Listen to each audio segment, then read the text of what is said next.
Bonjour et bienvenue sur la mécanique universelle. Alors aujourd'hui nous sommes samedi 12 novembre 2022 et je continue mon petit jeu de simultané philosophique avec les livres que j'ai trouvés il y a quelques jours. Voilà. Alors là, je serai en train de prendre Platon. Voilà. Alors, comment ça se passe? Je découvre ce que je lis, hein, je ne le lis pas avant, et je le commente. C'est une sorte d'alibi pour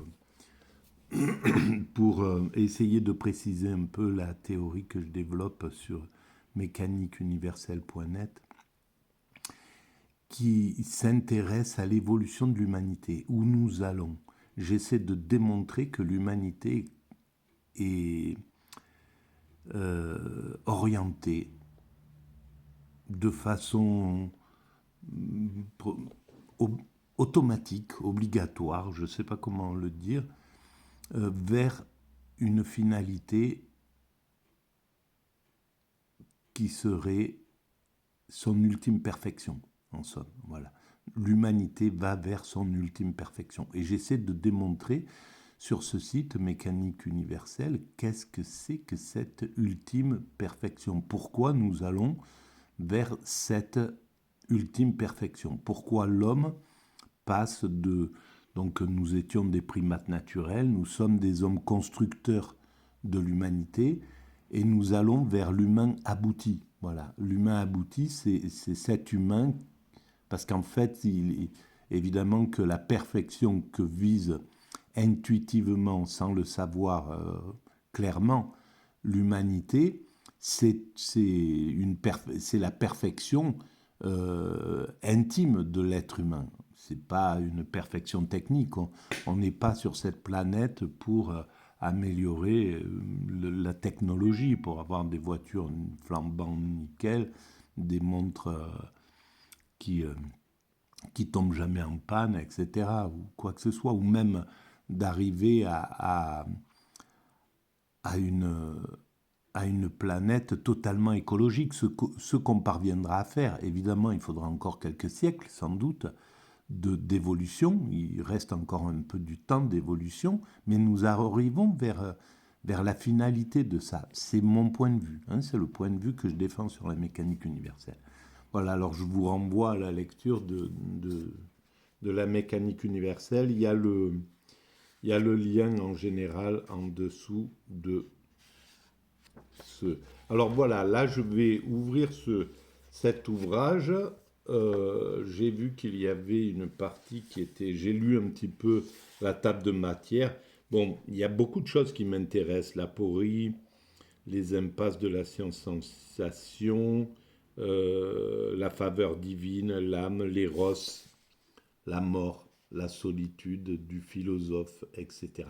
Mais ce qui m'intéresse là de lire, c'est éthique et politique. Donc la loi de la décadence, la timocratie, l'oligarchie, la démocratie, la tyrannie. Voilà. Alors, c'est quelle page?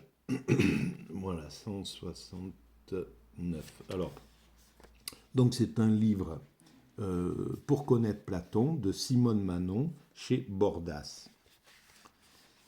Alors, je lis et je découvre et je digresse. Voilà, je commente, voilà, en lien avec ma théorie. Donc, la loi de la décadence. La cité et l'homme juste étant définis, il ne reste plus à Platon qu'à analyser la nature des cités et des hommes réels. Tâche donc Sackite les derniers livres de la République, récusant par avance le préjugé tenace selon lequel, à force d'exalter l'homme et la cité telle qu'il devrait être, les philosophes, et Platon en particulier, seraient par essence inaptes à les comprendre tels qu'ils sont. Le platonisme prouve à l'inverse qu'on ne les comprend jamais mieux qu'en se plaçant à la hauteur d'où Platon les regarde. Oui, parce que c'est en somme, c'est pas parce que Platon cherche à penser une société idéal, donc à contester le système tel qu'il se vit, euh, pour le faire évoluer en réalité. Ça n'empêche pas qu'il comprend, qu'il voit le monde tel qu'il se déroule et qu'il le critique, euh, qu'il en pose une critique dessus. Mais évidemment, le monde se déroule tel qu'il doit se dérouler quand on y réfléchit. Voilà. La critique sert à le faire évoluer. Mais ce qui se passe, par exemple aujourd'hui nous sommes dans une période de néolibéralisme qui est destructeur de tout un tas de choses, mais constructeur aussi de tout un tas de choses. Et c'est cette option qui s'est imposée. Voilà, donc c'est celle-ci qui est la logique de l'évolution de l'humanité. Par tout le chemin par lequel passe l'humanité, c'était le chemin par lequel elle devait passer. Voilà, l'humanité ne se trompe pas, même si sur le moment on peut contester le moment vers lequel nous sommes. Voilà, si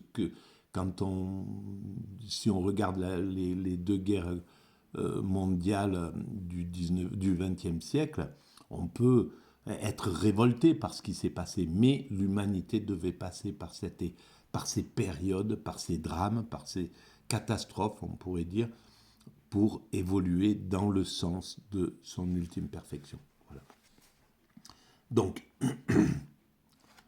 dans l'écart qui le sépare de ce noble modèle, les hommes et les cités révèlent leur véritable nature, une nature qu'aucun maître de la philosophie ou de la sociologie politique contemporaine n'a encore analysée avec autant de profondeur, sans doute parce que toute approche de la réalité humaine qui prétend faire l'économie de l'exigence morale s'interdit d'en saisir la vérité.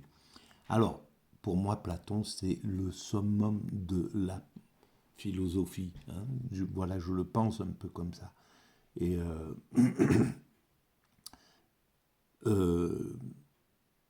voilà, tous les grands philosophes sont majeurs pour la philosophie, mais il y a quelque chose chez Platon qui est incroyable, quoi. Où voilà, quand on lit le banquet, par exemple, la progression de l'amour, il y a une compréhension totale, et donc même de la finalité. La partie qu'il consacre à Diotime, et qui est à la fin de son ouvrage, si c'est la montée vers l'amour, c'est exactement ce que j'essaie de démontrer sur la mécanique universelle. C'est l'évolution de l'humanité vers l'amour absolu, vers l'extase en somme. Et donc, Platon est aussi bien, traite tout, y compris la spiritualité. Et c'est là où, pour moi, il est majeur, parce qu'il est total. Il n'est pas matérialiste, hyper matérialiste ou hyper spiritualiste. Voilà, il est vraiment lucide et clairvoyant, quoi. Platon nous a sauvés de cette inconséquence. C'est pourquoi il aura toujours raison contre les sophistes d'hier et d'aujourd'hui. Et ça, c'est vraiment super intéressant ce qu'elle dit. Parce qu'il a été écrit quand cet ouvrage, il n'est pas récent, en 86. Et les sophistes de cette époque-là, en 86, existaient évidemment déjà. Ils n'étaient peut-être pas tout à fait médiatisés comme ils le sont maintenant. Ceux qui pensent que, que Socrate aurait dû... on devrait mépriser Socrate et sa morale et préférer la morale des sophistes. En règle générale, ce sont des sophistes. Donc des gens qui manipulent l'argent, qui sont qui se font payer pour dispenser leur point de vue. Et ça, c'est voilà, l'humanité, si elle choisit d'écarter les sophistes dans son choix, bon, il y a plusieurs raisons, mais et préférer la morale de Socrate, c'est pas pour rien. c'est celle-ci qui a tracé la ligne de l'humanité. C'est elle qui continuera de tracer la ligne de l'humanité contre les sophistes qui voudraient remettre le sophisme à l'honneur. Il est très important, les principes des sophistes, la philosophie des sophistes est très intéressante, très importante, elle a sa place, etc.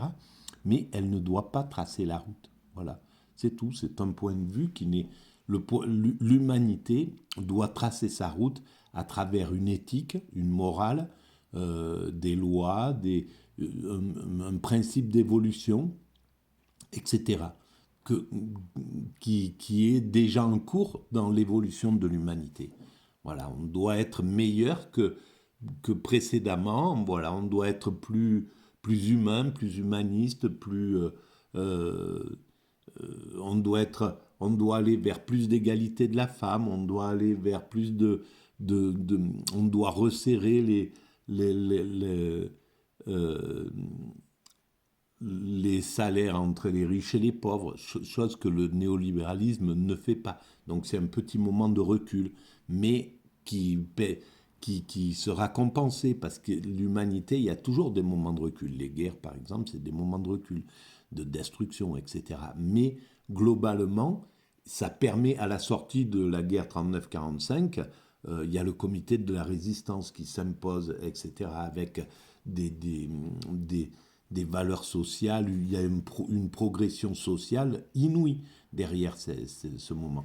Donc globalement, si on prend le siècle, par exemple le XXe siècle, de 1901, de 1900, début 1900 jusqu'à 2000, on peut mesurer la progression sociale, la progression éthique, la progression psychologique, la progression à tous les niveaux, même s'il y a des reculs, bien sûr, ponctuels, etc. Mais c'est globalement que ça évolue comme ça, de siècle en siècle. Donc je continue. La construction qu'il a élaborée du modèle idéal sert ainsi de point de repère pour mettre de l'ordre dans la diversité psychologique et politique humaine. Et le degré plus ou moins grand d'éloignement par rapport à ce paradigme fournit le principe d'un classement des données de l'observation.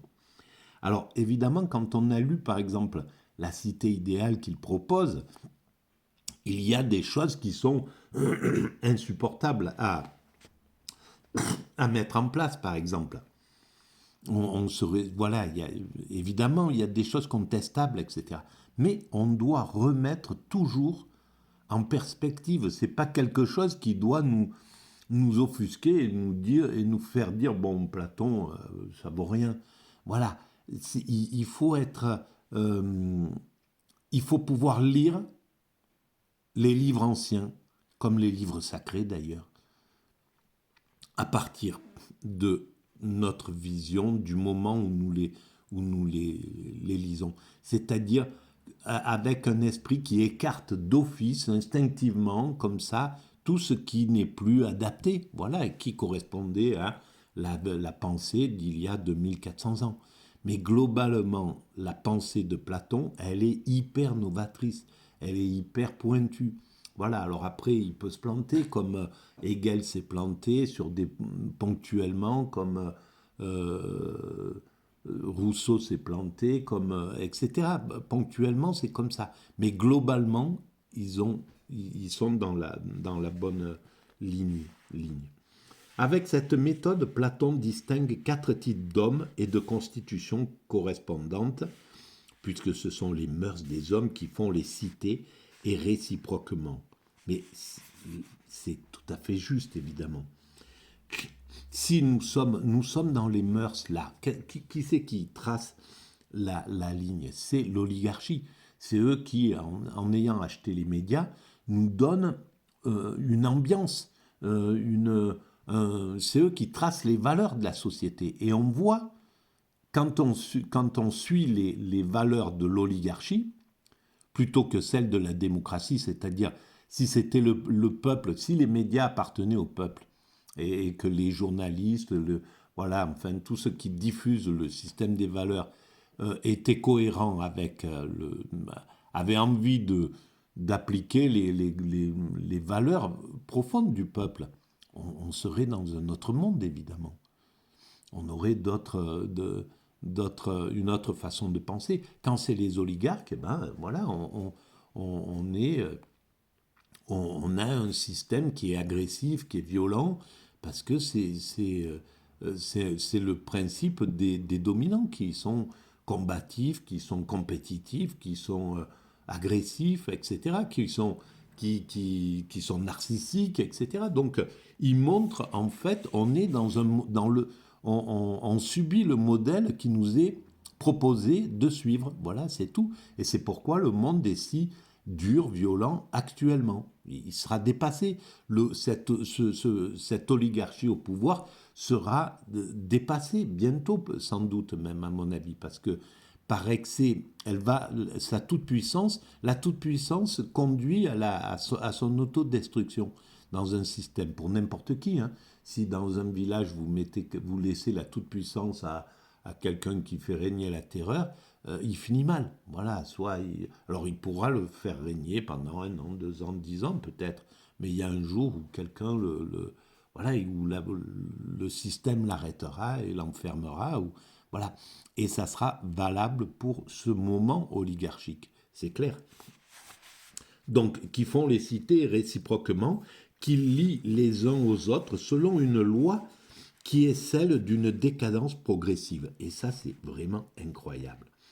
Par l'effet d'une corruption à laquelle ne semble pouvoir échapper l'histoire humaine, dans la mesure où tout ce qui surgit dans le temps est voué à la dégénérescence, l'homme est la cité parfaite, cette dernière pouvant être monarchique ou aristocratique, la République les met sur le même plan contrairement aux politiques qui affirmaient la prééminence de la monarchie, se détériorent en hommes et cités timocratiques qui, à leur tour, produisent l'homme de la cité oligarchique, lequel engendre l'homme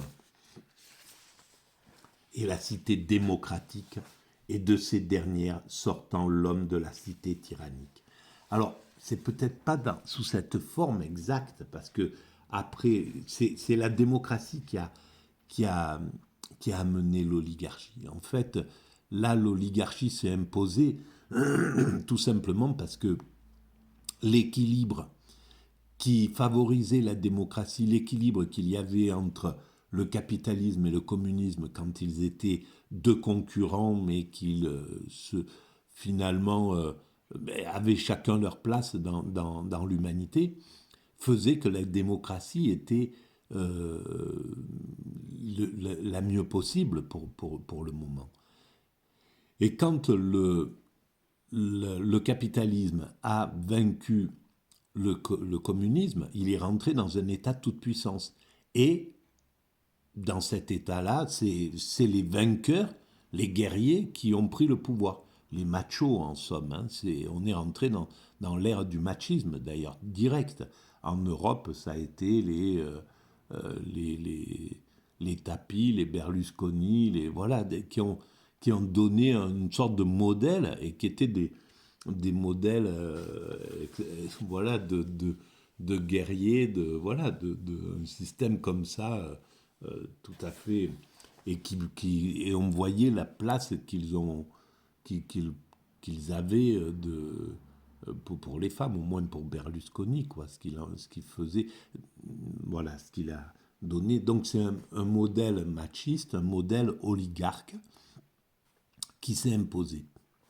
Et donc qui a dévalué progressivement, qui a dégradé progressivement la démocratie. Là, on est en plein dedans dans ce système-là. Et c'est clair que ça peut conduire à un système tyrannique. C'est évident que là, on a voilà, on a le sentiment qu'il y a une sorte d'appel à un système tyrannique pour pouvoir régler ce problème que la démocratie ne parvient pas à régler. Elle ne parvient pas à le régler parce qu'elle est inséminée par l'oligarchie. Et donc, elle n'a plus les moyens de s'autocorriger, en somme. Il lui faudrait une trop grande énergie pour dire, bon, je refuse les valeurs qu'on m'a imposées pour faire son mea culpa, pour que les gens pour que les médias, par exemple, arrivent et disent bon, c'est bon, on a été vraiment abusé par l'oligarchie, on a cru, voilà, on s'est laissé complètement manipuler et je refuse maintenant mon salaire de 35 000 euros qui fait que je suis déconnecté du peuple. Je veux plus avoir affaire, je veux plus avoir de compte à rendre à mon patron, quoi, voilà, et à être obligé de ne pas avoir, comme, de ne pas mordre la main qui me nourrit, comme vient de le dire un des animateurs d'une de ces chaînes. Donc, euh, mais ça demanderait un tel courage. C'est inouï. Alors, ce courage, il est pas possible. Le courage, c'est pour ça que la censure, quand c'était la censure sous De Gaulle, Pompidou, etc., ou Giscard, la censure politique, quand les médias appartenaient au peuple, en somme, hein, quand ils étaient publics, quand il y avait la censure, elle développe le courage du journaliste. Parce qu'il ne veut pas qu'on lui oppose quelque chose d'aussi direct. Par contre, et donc il se révoltait vis-à-vis de ça, et il pouvait faire fonctionner sa solidarité, parce qu'ils étaient, à ce moment-là, il y avait la solidarité qui pouvait entrer en jeu. Ils n'étaient pas, voilà, ils n'étaient pas tenus à un niveau de vie, à vivre avec 30 ou 40 000 balles par mois, et donc de ne pas pouvoir se dégrader dans un système, parce que quand on vit avec un tel salaire, ben, il faut maintenir ce train de vie, sinon on tombe complètement, et c'est toute la famille qui s'écroule dans ces conditions-là. Donc la corruption par l'argent est énorme. La censure par l'argent, elle est bien plus forte que la censure euh, la censure classique, quoi. Et pour se libérer de ça, il faudrait que les grands journalistes comme ça puissent dire bon, c'est bon, j'abandonne ce truc, voilà, on est bloqué par tel et tel truc, on peut pas. Voilà, tous les mouvements de tout ce qui nous censure, c'est ça n'a pas l'air, mais c'est de la censure de velours, mais ça nous empêche de parler, le salaire nous empêche de parler, la forme hiérarchique nous empêche de parler, le népotisme nous empêche de progresser, etc. Et que les hommes politiques disent la même chose. On se libère de l'oligarchie. L'oligarchie, elle a son rôle, elle est importante, etc. Mais elle ne doit plus influer dans notre cercle. Donc c'est plus, mes potes, ça sera plus l'oligarchie, chose qui a été, voilà, les gars, ils allaient sur le yacht quand ils étaient élus, ils allaient fêter leur truc avec l'oligarchie, c'était très symbolique. Ben, c'est fini, ben, maintenant, et symboliquement, juste avant, c'est juste avant que, quand on était dans les 30 glorieuses, et juste avant qu'on passe dans les 30 néolibérales qu'on pourrait appeler démocraticides, l'histoire les considérera comme telles, ça c'est sûr. Eh bien, regardez le symbole, c'était Giscard d'Estaing qui, qui essayait, qui faisait un truc une fois par mois, ou je ne sais plus comment ça se passait, il allait manger chez les gens. Mais symboliquement, ça voulait tout dire. Ça voulait dire on fait évoluer la démocratie. On comprend le sens de la démocratie. Donc on avance. Évidemment, on est encore un aristocrate, on est encore avec avec des mécanismes, etc. On ne sera pas encore aller taper le carton à la sortie de l'Élysée au bistrot du coin, etc.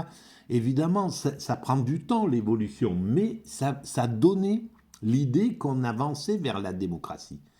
Et le fait que le système, le fait que le capitalisme parvienne à terrasser le communisme et le jette avec l'eau du bain, jette ses valeurs avec l'eau du bain, a fait que nous sommes tombés dans cette oligarchie.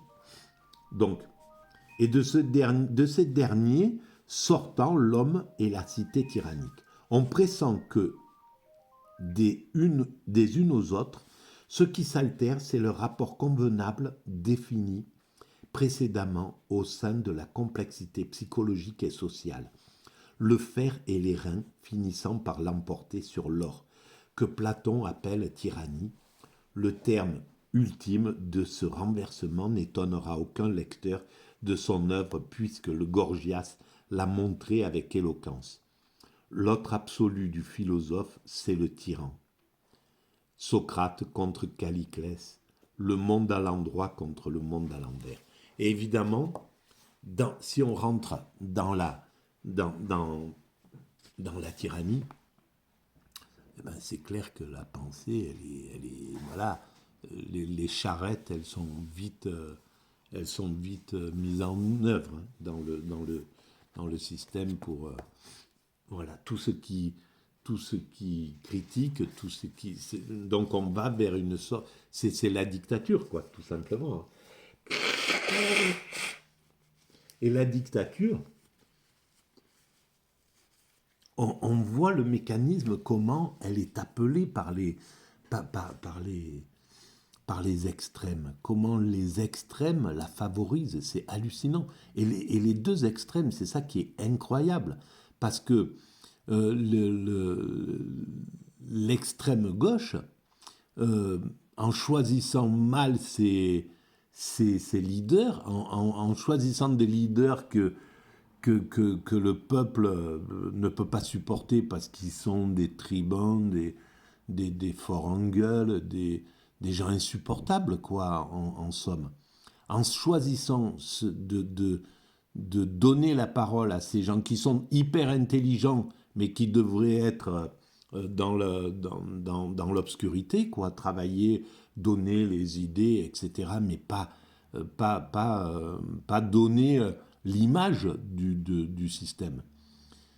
Alors il y a ça, et puis il y a le fait que l'énergie de l'autre côté, qui sont les mêmes tribuns, mais qui ont les médias avec eux, qui ont une grande partie des médias avec eux, fait que ça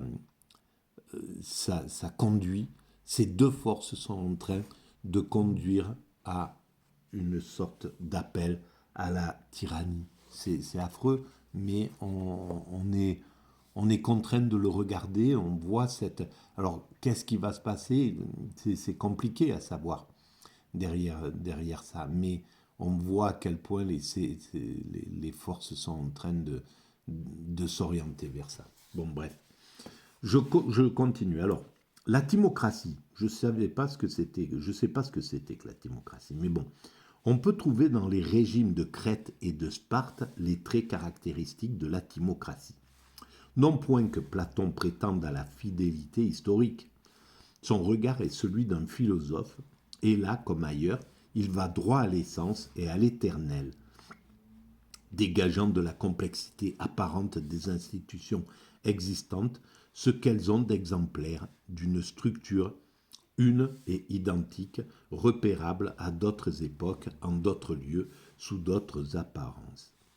La timocratie tient le milieu entre l'aristocratie et l'oligarchie.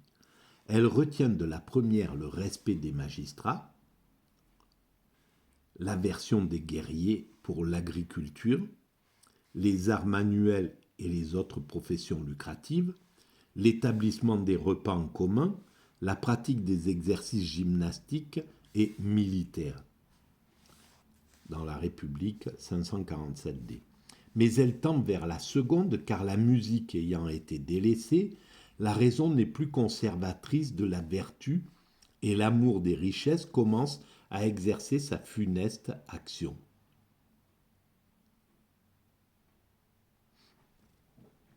Le régime de la propriété individuelle est instauré et avec lui l'ère de l'esclavage des producteurs et de la puissance des militaires, plus amoureux de la guerre que de la paix. Ce qui caractérise la timocratie, c'est donc que l'élément irascible y domine, C'est le règne de l'ambition et de l'amour des honneurs. La puissance et la gloire deviennent ainsi la valeur dominante de cette cité et de l'homme qui lui correspond. On a par certains côtés quelque chose de très proche de ça, c'est hallucinant. Et on se rend compte qu'il suffit qu'il y ait un mouvement de guerre possible pour que les états d'esprit se montrent amoureux de l'ambition guerrière. C'est dingue comment ils jubilent comment ça jubile de la guerre, quoi. C'est pas, il n'y a pas une tendance à vouloir en réduire le truc. Il y a vraiment une sorte de jubilation de vouloir y jouer, quoi. Quelque chose qui arrive là-dedans. Donc les caractères se révèlent totalement des démocrates tels qu'ils sont actuellement. Parce que les démocrates dans les 30 glorieuses, ils avaient d'abord fait la guerre et donc ils savaient, ils en connaissaient toute l'horreur. Et donc ils aimaient pas ça, s'ils pouvaient s'en passer, et c'est ce qu'ils ont fait d'ailleurs, hein, de Gaulle, Pompidou et Giscard, ils se sont évités complètement, et les trois ont fait la guerre, et jusqu'à d'ailleurs ensuite Chirac, mais c'était des, voilà, ils ont fait la guerre, ils y ont participé, ils ont vu ce que c'était, et ils l'ont en horreur. Et en plus, euh, ils ont un point de vue démocratique. Ils ont une âme démocratique. Donc ils savent que la guerre, elle n'est pas favorable au peuple. Voilà, elle est hyper défavorable pour le peuple. C'est les peuples qui en souffrent. Donc comme ils sont démocratiques et que le peuple est leur souverain, ils ne veulent pas faire de mal à leur peuple. C'est à ça qu'on reconnaît les bons démocrates, en fait.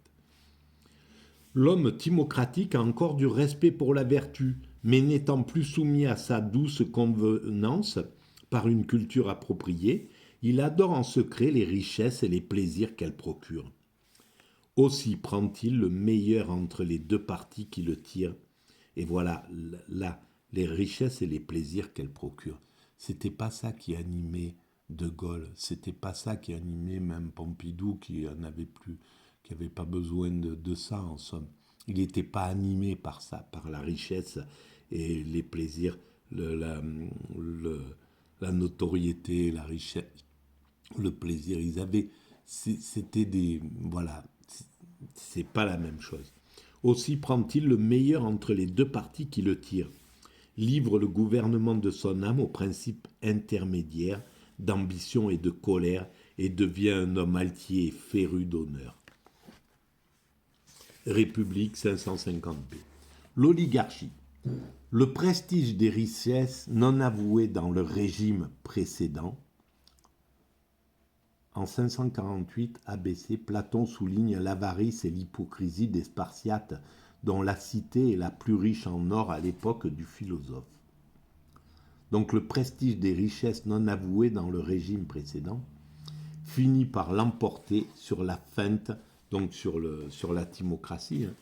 Alors peut-être que la timocratie, c'était justement les Spartiates qui l'incarnaient. Finit par l'emporter sur la feinte et la cité se divisant entre riches et pauvres, on en vient à fixer un cens pour l'accès à la magistrature. On en vient à faire payer les places, etc. Et on est dans un... C'est catastrophique, mais on est dans une période de régression dont on sortira, bien entendu. L'humanité sortira vainqueur de ça. Mais peut-être qu'il faudra passer par la tyrannie. Peut-être qu'il va falloir passer par une sorte de dictature. C'est quand même affreux de penser ça, mais on ne voit pas comment le système peut... Il s'est tellement vissé, tellement imbriqué de façon incroyable, quoi. Et les grandes gueules continuent tout le temps de parler, de mettre de l'huile sur le feu, d'accentuer les tensions, les scissions entre les gens, etc. Et ça ne s'arrête pas. On ne voit pas comment ça peut s'arrêter. On ne peut pas imaginer l'arrêt de ce mécanisme avant qu'il arrive, que par ses excès, il arrive à la fin de lui-même, quoi. On ne peut pas l'imaginer. C'est par exemple ce que fit à Athènes le gouvernement des 400 en 411, en supprimant le mystophoria, rémunération des charges publiques instaurée par Périclès. Voilà, donc d'un seul coup, c'était plus. On est passé des fonctionnaires à la privatisation, quoi. Et ça, c'est caractéristique de la décadence. C'est hallucinant en réalité. Et en réduisant à 5000 le nombre des citoyens de plein droit. Ben, c'est le système, là. Il s'est complètement réduit, ceux qui ont accès, parce que les citoyens de plein droit, c'est ceux qui accèdent aux médias. Et combien ils sont? Voilà, ils sont 5000, pas plus, dans le système. Le peuple, il est complètement écarté des médias. Il n'a pas accès aux médias, il n'a plus accès aux médias. Il faut qu'il fasse une révolution, enfin, qu'il fasse du battage, qu'il aille prendre des risques de se faire maltraiter, crever les yeux pour qu'on daigne, pour que les médias se sentent obligés de leur tendre le micro, quoi. C'est hallucinant quand on y réfléchit. Et dès que ça s'arrête, le retour à l'ordre repart dans le même système. C'est incroyable la façon dont le monde se passe quand on le regarde comme ça, et comment ces mécanismes euh, reviennent systématiquement, quoi. Tout en évoluant, hein. L'humanité, elle continue d'évoluer. Mais les systèmes, on retrouve beaucoup de similitudes. Mais évidemment, l'humanité actuelle, elle n'a rien à voir avec ce que vivaient les Grecs à l'époque. Mesure simplement, par exemple, voilà, les fils des dominants, ils pouvaient aller s'amuser à chasser, mais comme, voilà, à tuer les, les, les paysans, les esclaves qui vivaient dans leur province juste pour s'entraîner à la guerre. Mesure qui exclut du pouvoir les pauvres, même s'il y a parmi eux les meilleurs en compétences et en vertu, et qui confie le gouvernail de l'État non aux plus autorisés, mais aux plus fortunés. Et c'est ça le problème de la démocratie, de notre démocratie oligarchique. Et c'est pas pour rien qu'en l'espace de 40 ans, elle a brisé directement cette oligarchie-là. Quand les oligarques ont pris le pouvoir, donc dans les années 80 et quelques, à partir de François Mitterrand, de Thatcher et de Reagan, quand ils ont pris le pouvoir, eh ben,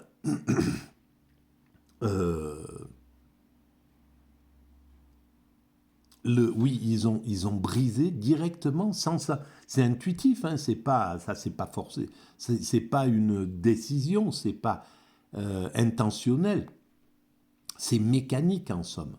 Ils ont brisé l'ascenseur social. Ça a été fini progressivement. Il y a eu, c'est le népotisme qui s'est imposé.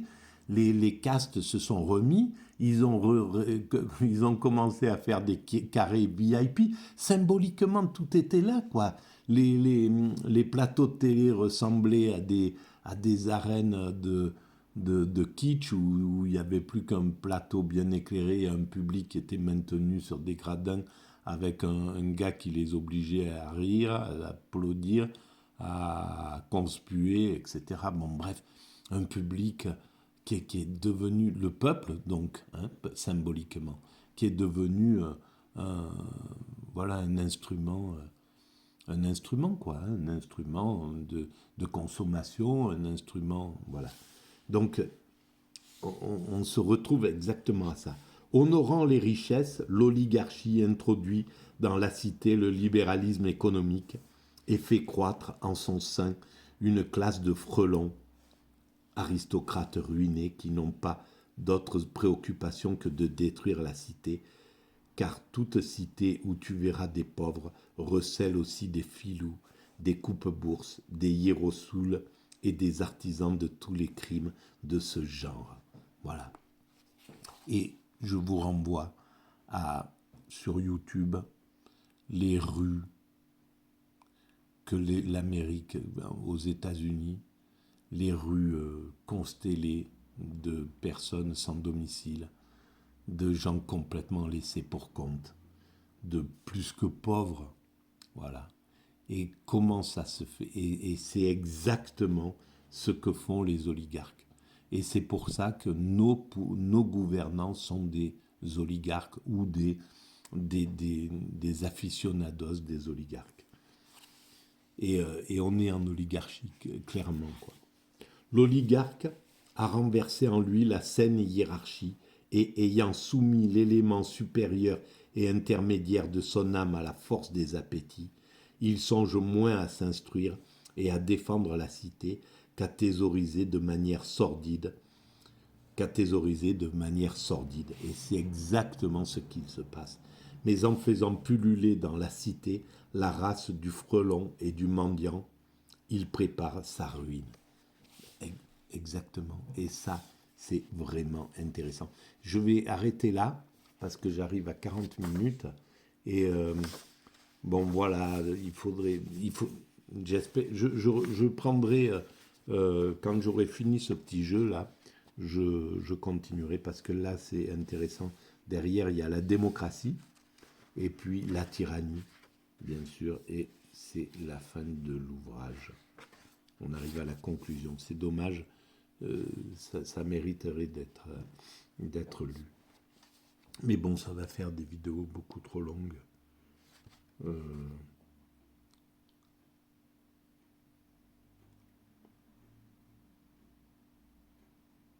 Bon, je vais quand même... Voilà, ça va faire une vidéo longue, mais tant pis. La démocratie. Les pauvres ne tardent pas, en effet, à s'apercevoir de la mollesse et de la lâcheté de ces maîtres asservis à la puissance débilitante de l'argent. Voilà, on s'en rend compte, là, le peuple, il est complètement conscient de ça, la mollesse et la lâcheté de nos mains des dominants, des hommes politiques asservis à la puissance débilitante de l'argent. On est exactement là-dedans. Ces hommes sont à notre merci, car ils ne sont bons à rien. République 556. C'est exactement ça, bien sûr. Et ça a été très juste qu'il n'y ait pas eu un renversement. On a frôlé le renversement, à mon sens, au moment de la révolte des Gilets jaunes. C'était pas loin de ça. Donc, il y a quelque chose de carrément instable. C'est très proche, quoi. C'est quelque chose d'assez incroyable. Et se disent-ils, ne sont bons à rien, se disent-ils. Et la démocratie apparaît lorsque les pauvres, ayant remporté la victoire sur les riches, massacrent les uns, bannissent les autres et partagent également avec ceux qui restent le gouvernement et les charges publiques. Et le plus souvent, ces charges sont tirées au sort. Voilà, parce que la démocratie à Athènes n'avait rien à voir avec la démocratie qu'on pourrait se construire aujourd'hui et qui pourrait être la démocratie, c'est le meilleur système. Je vous renvoie à la lecture de la mécanique universelle, ce que je dis sur la démocratie. Pourquoi c'est une œuvre d'art? Pourquoi elle inverse les lois de la nature tout en gardant son énergie? Voilà, je vous renvoie à cette lecture. Le trait distinctif de la démocratie est qu'elle déborde de liberté, mais d'une liberté qui confine à la licence et qu'elle traite également aussi bien ce qui est égal que ce qui est inégal. Et c'est ça le problème, c'est que elle a brimé le peuple, cette démocratie oligarchique là. Pourquoi elle s'est corrompue? Elle est partie dans des libertés qui sont très importantes, hein. La liberté des libertés particulières, mais bien précises, des libertés de mœurs, des libertés, etc., qu'il faut acquérir, mais qui ne méritaient pas d'être montrées comme, voilà, on est les progressistes, on amène ces libertés, la procréation, machin. Je ne me suis pas du tout intéressé à tout ça, à ces choses-là. Mais bon, ces libertés sont fondamentales, évidemment. Mais elles n'étaient pas prioritaires. Elles devaient se faire en même temps, très certainement, voilà, mais que travailler les libertés pour le peuple, les libertés pour la globalité, pour les plus faibles, pour les plus souffrants, pour le peuple qui était en souffrance. C'était ça qui était prioritaire dans une société. Sortir les gens les pauvres de la rue, quoi, hein, la pauvreté, donner de l'espoir à l'ensemble et en même temps accorder les libertés que le système démocratique apporte et qui sont fondamentales, qui ont permis la liberté, l'avortement, etc., le mariage homo, toutes ces choses-là qui sont fondamentales, mais qui n'étaient pas prioritaires, qui n'est prioritaire au niveau de la vue, au niveau de la visibilité pour le peuple. Voilà. Et s'ils ont accentué sur ça, c'est parce qu'ils ne voulaient pas donner la liberté réelle au peuple, c'est-à-dire le sortir de la pauvreté, dans lequel, au contraire, ils l'ont enfermé dans la pauvreté. Ils ont avancé la pauvreté parce que c'était les oligarques qui étaient au pouvoir. Et donc, ils voulaient des esclaves, en fait. C'est pour ça qu'ils ont fait, qu'ils ont poussé intuitivement, encore une fois. C'est pas quelque chose de maîtrisé, mais c'est pour ça qu'ils ont réussi qu'ils ont fait le monde que nous connaissons, un monde d'esclaves, en augmentant les prix, simplement en faisant ça. Voilà, c'était tout. Hein. En faisant ça, ils ont réduit complètement le monde, la, les possibilités du peuple à pouvoir s'émanciper, à pouvoir grandir, à pouvoir élever ses enfants, à leur donner un choix, etc. Ça a été fini, ce truc. Et en stressant le peuple, en le maintenant dans la servitude. C'est exactement ce qui s'est passé. L'histoire le racontera bien mieux que ce que je ne le raconte, mais il le racontera. Chacun peut organiser sa vie comme il lui plaît dans cette démocratie, si bien que ressemblant à un vêtement bigarré, offrant toute la variété des couleurs, elle est un véritable bazar de constitution. Dans cet état, on n'est pas contraint de commander si l'on en est capable, ni d'obéir si l'on ne le veut pas, non plus de faire la guerre quand les autres la font, ni de rester en paix quand les autres y restent si l'on ne désire point faire la paix. D'autre part, la loi vous interdit-elle d'être magistrat ou juge? Vous n'en pouvez pas moins exercer ces fonctions si la fantaisie vous en prend. N'est-ce pas une condition divine et délicieuse au premier abord? République, c'est un texte de Platon, République 552. Évidemment, ça n'a plus rien à voir avec maintenant, mais voilà.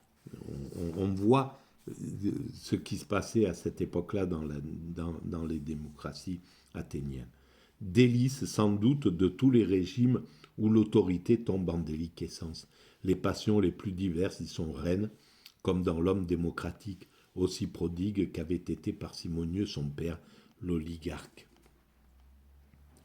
Là où l'un distinguait les désirs nécessaires et les désirs superflus, l'autre s'abandonne à tous les mouvements de sa nature, cultivant tous les genres au gré de sa fantaisie, et il en arrive à appeler l'insolence noble éducation, l'anarchie-liberté, l'insolence noble éducation, l'anarchie-liberté, la débauche magnificence, l'effronterie courage. C'est exactement ce qui se passe. Voilà, les médias de l'oligarchie, où on a vu ces présentateurs, ces animateurs, là, les Hardisson, etc.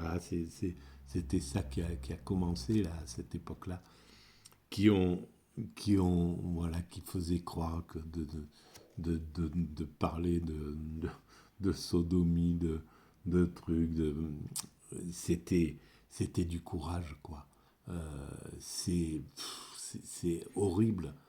Et dès le début, j'ai commencé à leur écrire des lettres, en d'écrire quelques lettres. Après, je me suis arrêté parce que ça servait à rien.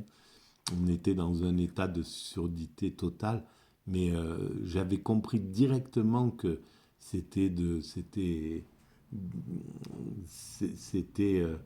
l'apparence de la liberté, du courage, etc. Et on voit comment ils finissent dans une bourgeoisie totale, quoi, dans une soumission au système. Il n'y avait aucun courage là-dedans, aucun. Dans tous ces médias, dès le début, ça a été une apparence ça a été une superficialité de courage, de trucs. Et c'est encore comme ça, quoi. Ils croient qu'en pouvant dire ta gueule à un homme politique, c'est du courage quand on est complètement asservi au système et aux dominants du moment. Voilà. Le courage est vraiment ailleurs que ça. L'équivalence règne en maître et l'excès de liberté ne tarde pas à tuer la liberté. Le père en vient à redouter ses enfants, le maître ses élèves, les pratiques de flatterie se développent et la démagogie se substituant à la pédagogie, le respect disparaît, tandis que grandit le mépris. Ainsi, l'excès de liberté doit aboutir à un excès de servitude, et dans l'individu et dans l'État. La tyrannie n'est donc issue d'aucun autre gouvernement que de la démocratie. Une liberté extrême étant suivie, je pense, d'une extrême et cruelle servitude. République 564. Eh bien, si c'est l'extrême et cruelle servitude qui nous attend, eh ben, c'est un peu triste. Mais bon, c'est bien probable. Malheureusement, il faudra se battre. La tyrannie, donc on arrive à la tyrannie. Le désordre généralisé qu'incarne la démocratie fait en effet le jeu de ce que Platon appelle les frelons ou les bourdons. C'est exactement ça. Les médias sont envahis de frelons et de bourdons. Ces politiciens paresseux et dissertent, ils sont tout-puissants à l'Assemblée où ils fomentent l'agitation en flattant les intérêts du peuple. C'est exactement ce qui se passe en politique comme dans les médias. Ces frelons, oh, c'est incroyable. Les frelons ou les bourdons, c'est dingue. Ceux qui travaillent de leurs mains sont étrangers aux affaires et ne possèdent presque rien. L'ouvrier, là, il n'a jamais été dans un état aussi de déliquescence et d'abandon et de mépris et de... C'est hallucinant, quoi. Voilà, et les gens, ils veulent... on ne voit plus le rôle d'un instituteur, d'un éboueur, de n'importe qui. Dans les médias, c'est terminé. Il faut être c'est affreux quand on voit ça. Qu'il dresse, donc, et ne possède presque rien. Qu'il dresse contre les possédants. Donc, ceux qui travaillent de leurs mains sont étrangers aux affaires et ne possèdent presque rien. Donc, les intérêts du peuple qu'ils dressent contre les possédants. Les décisions font loi, car promettant aux pauvres de prendre aux riches, ils assoient leur puissance sur la crédulité d'une masse qui voit en eux ses protecteurs. Exactement. C'est exactement ça. Oh là là, c'est hallucinant. Que les riches se sentent menacés, en viennent à se défendre, soit par la parole à l'assemblée du peuple, l'ecclésias, soit par d'autres moyens, et voilà les bourdons prêts à tirer profit de la situation qu'ils ont créée. Ils dénoncent ceux qu'ils ont contraints à devenir de véritables oligarques, et le peuple voit dans le plus malin d'entre eux son sauveur. Et voilà. Donc après, ce système, les oligarques qui ont tué la démocratie, ils ont tellement peur du peuple qui les menace qu'ils réclament d'eux-mêmes l'autorité et les frelons, donc les extrêmes, finissent par dire bon, il faut, vous voyez comment ils sont, ils brisent vos libertés, etc. Nous, on ne fera pas ça. Et grâce à ça, ils prennent le pouvoir et ils font pire, puisque c'est même pas, voilà, dans l'oligarchie, la violence, c'est vrai qu'elle crée qu'elle a été cruelle, elle a éborgné des êtres humains, elle a estropié des hommes, elle a maltraité, elle a fait peur à des êtres humains, elle les a mis en prison, elle les a ficelés, elle a fait des choses horribles. Mais ça n'a rien à voir avec la tyrannie et la dictature. Que Dieu nous en préserve. Ainsi naît le tyran qui exile, tue, se souille du sang de sa race, mais promet l'abolition des dettes, la distribution des terres, et profite des troubles qu'il sécrète pour obtenir une puissante garde. Ce bienfaiteur, et bien sûr là, la police, le truc se range direct derrière la dictature. C'est là où il y a quelque chose. On devrait éduquer les policiers à la désobéissance, à ne pas obéir aux ordres iniques. On les a même pas, on n'a même pas pris garde à la sortie des dictatures d'éduquer les forces de l'ordre à savoir ne pas obéir à un ordre inique. On leur a pas montré l'expérience de Milgram. On n'a pas. Et donc, grâce à ça, la dictature peut s'appuiera complètement sur la servilité des forces de l'ordre à son égard. On le voit, c'est déjà en oligarchie et en dictature, c'est pire, quoi. C'est encore, c'est fini, quoi. Et c'est eux qui protègent les dictateurs, les puissants dictateurs. Ce bienfaiteur du peuple est d'abord tout sourire, mais cela ne dure guère, car prenant ombrage de toute forme de contestation, il a tôt fait de se débarrasser des meilleurs éléments de l'État et de s'entourer des hommes les plus serviles pour accomplir ses basses besognes. Je découvre en même temps que vous le texte. Pour se maintenir au pouvoir, il est obligé de faire la guerre et d'appauvrir la classe qui a fait sa gloire, afin qu'elle n'ait pas le loisir de conspirer contre lui. C'est peut-être pourquoi il y a eu la guerre, pourquoi Poutine a choisi la guerre plutôt que de trouver des moyens autres que ça pour contenir l'évolution de l'OTAN. Il avait d'autres moyens que ça. Et c'est peut-être sous ce régime-là pour continuer à avoir la domination à travers la tyrannie. Et s'il arrive au peuple de se révolter, le tyran n'hésite pas à devenir parricide. Parce que le peuple, c'est son père, oui, ou c'est son... Voilà. C'est pas parricide qu'il faudrait dire, puisque le peuple en démocratie... Oui, là, il est considéré comme ça. En démocratie, le peuple, c'est le souverain. Donc c'est régicide, donc il faudrait dire. Ainsi, le peuple, fuyant la fumée de la soumission à des hommes libres, est tombé dans le feu du despotisme des esclaves, et en échange d'une liberté excessive et inopportune, a revêtu la livrée de la plus dure et la plus amère des servitudes. République 569. C'est hallucinant cette intelligence de Platon. Désordre, violence, servitude, la tyrannie est à l'image de l'homme tyrannique, et si Platon s'attache particulièrement à en tracer le portrait, c'est que le tyran n'est rien d'autre que le négatif du philosophe. Avec lui, la droite hiérarchie s'inverse au point de s'abolir dans la confusion de ce que sont les choses, avant que la raison ne les mette en ordre. Incroyable.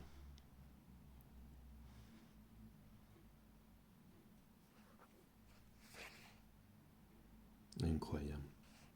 Le tyran, c'est l'homme immédiat. La concupiscence lui tient lieu de tête et de cœur. Nulle maîtrise, nul authentique pouvoir chez cet être asservi à la loi du monstre polycéphale. L'appétit et les désirs gouvernent, et particulièrement ceux que Platon appelle illégitimes, bien sûr illégitimes.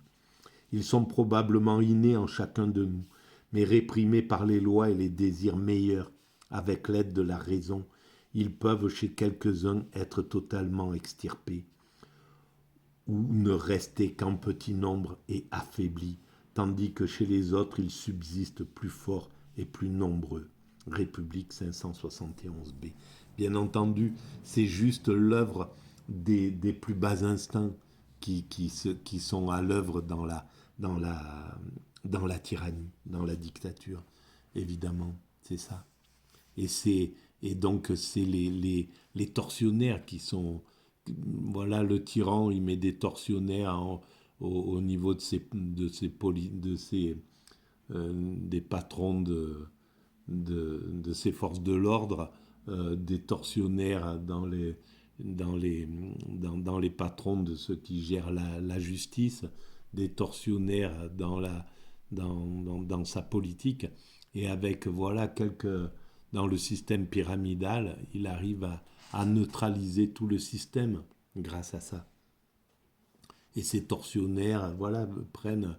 On le voit, hein, quand le nazisme était au pouvoir et quand il fait monter euh, Pétain, ben voilà, qui c'est qui... C'est les tortionnaires qui font qui font la police. C'est les tortionnaires, autant dans la police ordinaire que dans la police parallèle qui gère plus ou moins la police ordinaire. C'est hallucinant, quoi.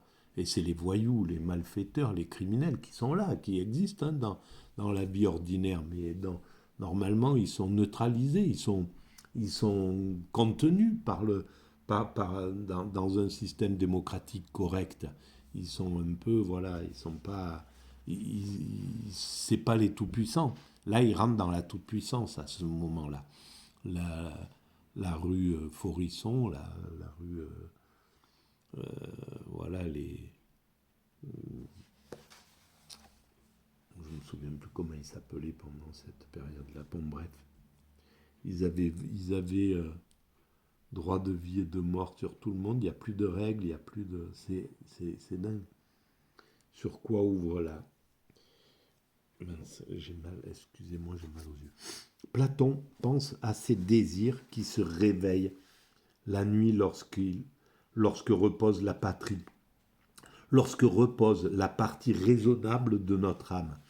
Bien avant Freud, il a souligné la vitalité de cette puissance obscure qui ne craint point en imagination de s'unir à sa mère ou à qui que ce soit, homme, Dieu, bête, de se souiller de n'importe quel meurtre et de ne s'abstenir d'aucune nourriture.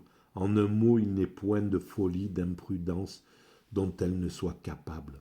République 571.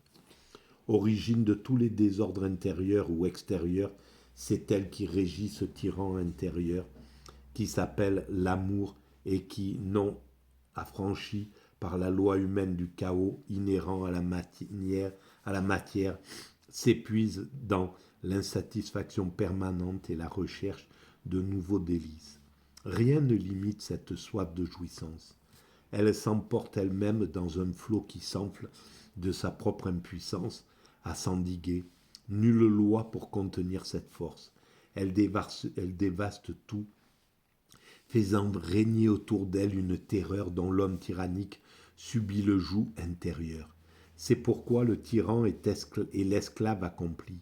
Il règne sous les traits de l'intempérant, du farouche individualiste, de l'immoraliste.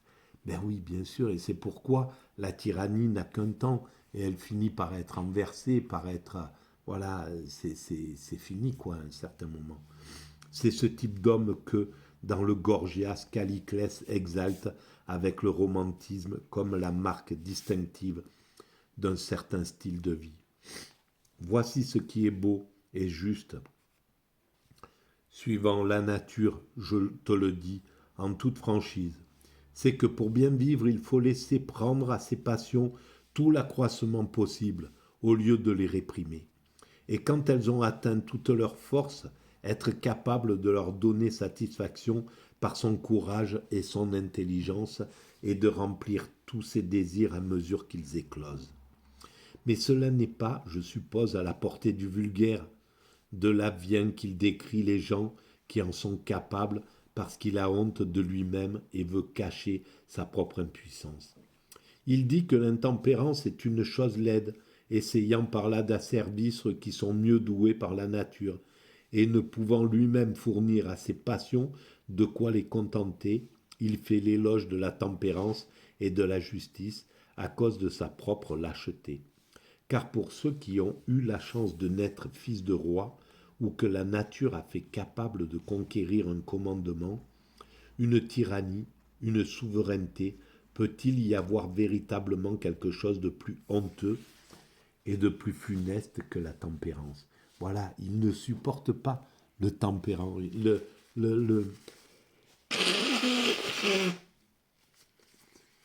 ni l'oligarchie, ni la démocratie oligarchique, ni la tyrannie ne supportent le spirituel qui vient, qui leur fait la morale, qui leur dit vous voyez comment vous vous comportez, ça, c'est insupportable pour eux parce que tu as les mets devant leur propre façon de se comporter. Et donc, c'est évidemment. Tandis qu'il leur est loisible de jouir de la vie sans que personne les en empêche, ils s'imposeraient eux-mêmes pour mettre la loi, les propos, les censures de la foule. Point d'interrogation. Ils s'imposeraient alors qu'ils ont atteint la toute-puissance, ils se laisseraient dominer par la loi, par les propos, par les censures de la foule. Jamais de la vie. Donc ils asservissent naturellement le peuple. Il n'est pas, voilà, un système, un extrême finit par asservir le peuple automatiquement. Il n'y a pas de truc. Et là, ils nous font croire que non, on pourrait arriver dans un extrême et être dans quelque chose d'enviable, dans une belle vie, quoi. Jamais de la vie. Et comment ne serait-il pas malheureux du fait de cette prétendue beauté de la justice et de la tempérance, puisqu'ils ne pourraient rien donner de plus à leurs amis qu'à leurs ennemis, et cela quand ils sont les maîtres de leur propre cité? Point d'interrogation. La vérité que tu prétends chercher, Socrate, la voici. Le luxe, l'incontinence et la liberté, quand ils sont soutenus par la force, constituent la vertu et le bonheur. Le reste, toute cette belle idée, ces conventions contraires à la nature, ne sont que niaiserie et néant. Gorgias 491-492 ABC. Voilà. Et c'est pourquoi certains philosophes actuels qui défendent les Gorgias, qui défendent les sophistes, et qui, voilà, se rallient actuellement de manière tragique, se rallient à tout ce qui est en train de constituer la dictature, de tout ce qui est en train de nous conduire à la tyrannie. C'est hallucinant. Au lieu de combattre ce mouvement, c'est hallucinant. Caliclès ou l'apologie du droit du plus fort. Caliclès ou le soupçon que les intérêts sont les seuls ressorts de la conduite humaine. Intérêt des faibles ou intérêt des forts. La justice servirait cette secrète loi. Mais il faudrait appeler injuste un ordre qui soumet le loup à la domination de l'agneau. Car la justice, selon la nature, c'est très exactement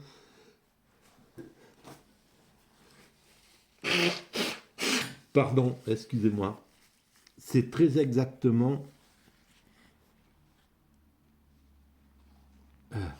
l'injustice.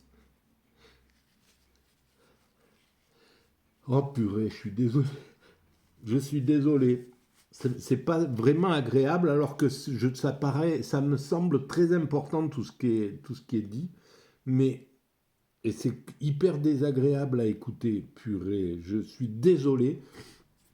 Je ne sers pas la cause que je désire servir. L'éclairage de la politique actuelle. Donc, c'est très exactement l'injustice selon la loi et inutile de s'indigner. L'hypocrisie est de trop. Caliclès va jusqu'au bout de ce que la plupart des hommes pensent sans oser se l'avouer. Nul ne respecterait la justice pour elle-même et en elle-même. Nul ne serait juste volontairement. Les hommes se soumettraient à la loi par incapacité de commettre l'injustice ou par crainte de la subir. Que l'on donne au plus juste le moyen de rester impuni, un agneau susceptible de le rendre invisible, par exemple, et on aurait tôt fait de découvrir en lui un tyran qui, comme le Gygès de la fable République 359, ne recule devant aucun forfait. Alors oui, mais sauf que l'humanité, elle viendra à bout de ça, évidemment. Dans quelques siècles, on aura dépassé, ça sera fini. C'est la queue de la comète, mais il faudra sans doute passer par cette période de tyrannie. J'en ai bien peur et de plus en plus. C'est terrible. On connaît la réponse de Socrate. Oui, tout homme porte en soi le tyran, mais seul l'ignorant et l'esclave peuvent en faire l'apologie. Voilà, voilà, voilà, voilà, bien sûr. Car l'abattre, la nature humaine, car rabattre la nature humaine en dessous de l'humain, c'est faire c'est faire injure à l'ordre naturel que Caliclès a le tort d'interpréter en termes naturalistes. L'ordre naturel, c'est l'ordre intelligible que la connaissance dévoile et la vertu imite, par une illusion bien commune aux victimes de la caverne. Caliclès confond l'apparence et le réel et ne sait pas reconnaître dans la puissance la liberté et le bonheur du tyran, l'impuissance, la servitude et le malheur absolu. Bien sûr que c'est ça, c'est exactement ça. Et ce monde comment se fait-il que même les philosophes là sont éteints, ceux qui comprennent, qui pensent ça. Pourquoi on ne les voit pas? Donc ils sont censurés, c'est clair. C'est sûr qu'ils ne passent pas dans les médias, mais comment ça se fait qu'ils ne font pas assez de battage, qu'il n'y ait pas une révolte de ce mouvement, alors qu'ils savent parler, c'est catastrophique, quoi. L'apathie dans laquelle on glisse vers la tyrannie. Dernier degré de la déchéance, le tyran incarne la victoire des ténèbres, ce que Platon exprime dans une formule saisissante. Résumons-nous, quant au parfait scélérat, c'est celui qui, à l'état de veille, est tel que l'homme en état de songe que nous avons décrit. République 576b. Ces ténèbres renferment-elles une promesse d'aube? Selon la formule de J. Adam, point d'interrogation. Platon ne l'a pas dit explicitement, mais il est permis d'espérer, dans la mesure où tout le platonisme se recueille dans cette espérance. Point final. Quelle merveille, quelle merveille, quelle merveille. Quelle merveille de penser. Voilà pourquoi je place Platon au-dessus de tout. La puissance de la pensée extraordinaire. Bon, et ben voilà. Et je suis désolé pour la longueur et pour la mauvaise diction. C'est catastrophique. Mais bon, je suis désolé. Je suis pas à la hauteur de ce que je voudrais prodiguer. Mais j'espère que voilà, ça pourra servir quand même à l'évolution. Merci de votre écoute, à bientôt.